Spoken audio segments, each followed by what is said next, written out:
राहुल गांधी जी की विजिट हो गई है और उसके बावजूद अखबार के सुर्खियां भरी हुई हैं। नॉर्थ ईस्ट जो हमारे देश का और मणिपुर अभिन्न अंग है, वहाँ इस तरह घटना कोई आधे दिन होती, 2 घंटे होती, 4 घंटे होती, लगातार ये हो रहा है और उस पर मौन।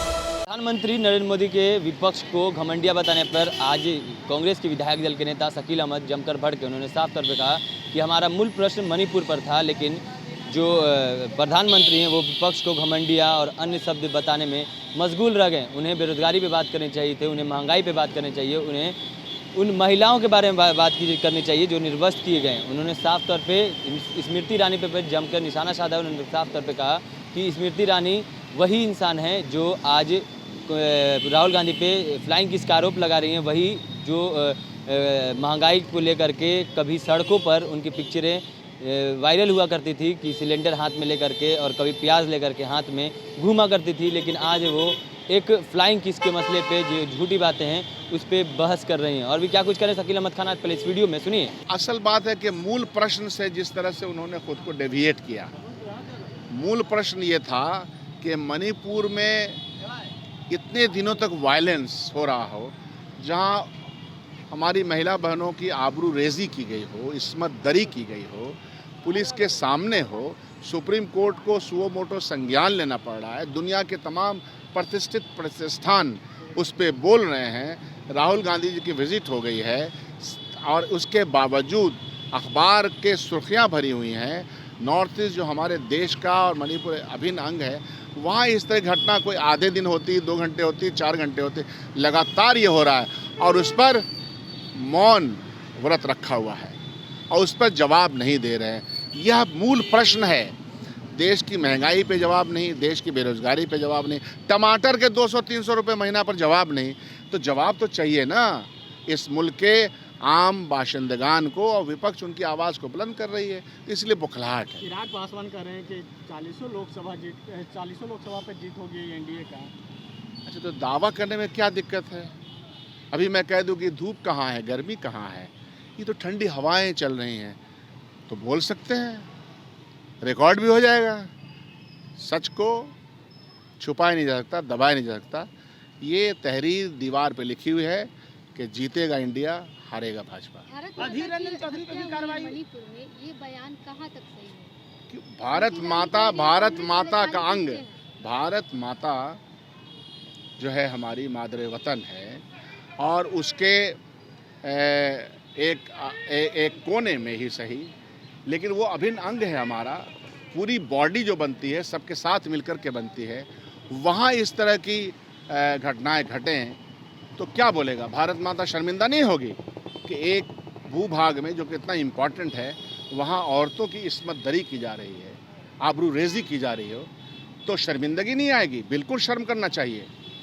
प्रधानमंत्री ने अपने विपक्ष के नेताओं को घमंडी बताया है, तो क्या बोलेंगे? घमंडिया गठबंधन। अरे भाई, तो मैं तो कह रहा हूँ कि उनके तमाम वादे ताश के पत्ते की तरह जब बिखर गए और लोग अब तमाम तरफ से आवाज़ें आने लगी, उनसे सवाल पूछने लगे, तो उनका अल्लड़ बल्लड़ बयान चलता रहता है। और इस प्रस्ताव को लेकर के बीजेपी कह रही है कि कुछ नहीं होने वाला है। ऐसे कई प्रस्ताव आते हैं जाते हैं, अबे तो कह रहे हैं ना, आगे आगे देख, इब्तदाए इश्क है रोता है क्या, आगे आगे देख होता है क्या।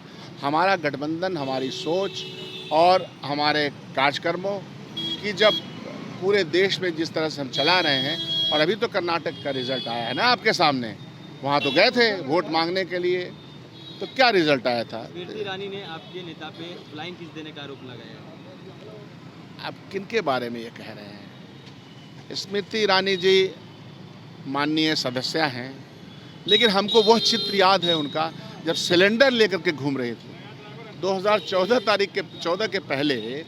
सारे भारतीय जनता पार्टी के नेता महंगाई को लेकर के, सिलेंडर को लेकर के, तेल बिजली को लेकर के जिस तरह का उनका प्रदर्शन चल रहा था, आज क्या सिचुएशन है?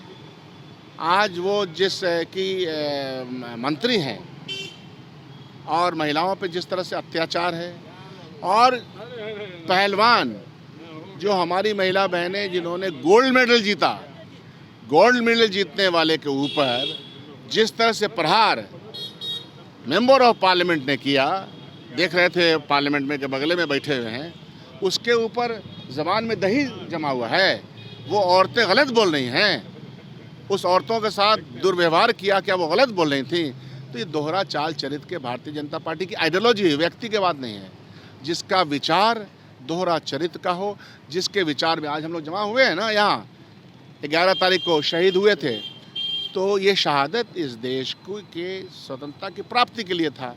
और ये लोग उस ज़माने में भी अंग्रेज़ों की मुखबरी कर रहे थे। 2009 का रेजोल्यूशन देख लीजिए, 1942 के 9 अगस्त का रेजोल्यूशन इनके पुरखों का, भाजपा के पुरखों का देख लिए, जहां उन्होंने कहा था कि 1942 के इस क्रांति में, इस आवाज़ में हाथ नहीं बटाना है। ये है इतिहास इनका। तो इनसे आप क्या उम्मीद करते हैं? झूठ झूठ झूठ झूठ, इसके अलावा कुछ नहीं। सृजन घोटाले के एक मुख्य आरोपी का गिरफ्तारी हो गई है। तेजस्वी जी का एक भाषण आप लोगों को याद करना चाहिए। जब प्रतिपक्ष के नेता थे वो, और पहला भाषण और नाम नंबर के साथ सुशील जी का नाम लेते हुए उन्होंने जो पूरा बयान दिया था, उसको विधानसभा के आर्काइव से निकालिए, चीज़ें समझ में आ जाएंगी। कांग्रेस के तरफ से 2 मंत्री को जोड़ने की बात की जाएगी नीतीश कुमार के मंत्रिमंडल में, लेकिन होता नहीं है। आज तो इस क्रांति के दिन को याद कीजिए, इनको सलाम कीजिए, नमन कीजिए, और सवाल का जवाब, और सवालों का जवाब इस पे पूछे ना, 1942 में कांग्रेस का क्या रोल था। इस पे क्यों नहीं पूछते हैं कि स्वतंत्रता संग्राम के आंदोलन में क्या रोल रहा हिंदुस्तानियों का? तो आज आपके इस सवाल को ज़रूर देता रहता हूँ, आज छोड़ दीजिए। शकील अहमद का साफ तौर पे कहना है प्रधानमंत्री नरेंद्र मोदी को मणिपुर की हिंसा पे बात करनी चाहिए, तो वो विपक्ष को, जो विपक्ष इन मुद्दों को उठा रहा है उसकी निंदा कर रहे हैं। उन्होंने साफ तौर पे ये कहा, उन्हें महंगाई की, उन्हें बेरोजगारी की, उन्हें महिलाओं को निर्वस्त्र जो किया गया उस पर बात करनी चाहिए, मणिपुर की बात करनी चाहिए जो भारत का एक अंग है। तो प्रधानमंत्री नरेंद्र मोदी विपक्ष को घमंडिया बताने में मशगूल है। उन्होंने स्मृति ईरानी पे भी जमकर निशाना साधा और चिराग पासवान पे भी। स्मृति ईरानी पे उन्होंने साफ तौर पे कहा, जो महिला कभी हाथ में सिलेंडर और हाथ में प्याज लेके घुमा करती थी, महंगाई की आवाज़ उठाया करती थी, वो अब मौन है और राहुल गांधी पे इल्ज़ाम लगा रही है कि वो फ्लाइंग किस दे रहे थे। उन्होंने चिराग पासवान पे भी जमकर निशाना साधा है। उन्होंने साफ तौर पे कहा कि अगर हम अभी गर्मी को गर्मी ना बोलें तो ये गलत बात है। उन्होंने साफ तौर पे कहा कि हम भी कुछ भी बोल सकते हैं, ये ज़बान है, चलती रहती है। क्या कुछ कह रहे थे शकील अहमद खान, आपने इस वीडियो में सुना है। तमाम खबरों के लिए जुड़े रहना चाहिए इनसाइड के साथ। तब तक के लिए धन्यवाद।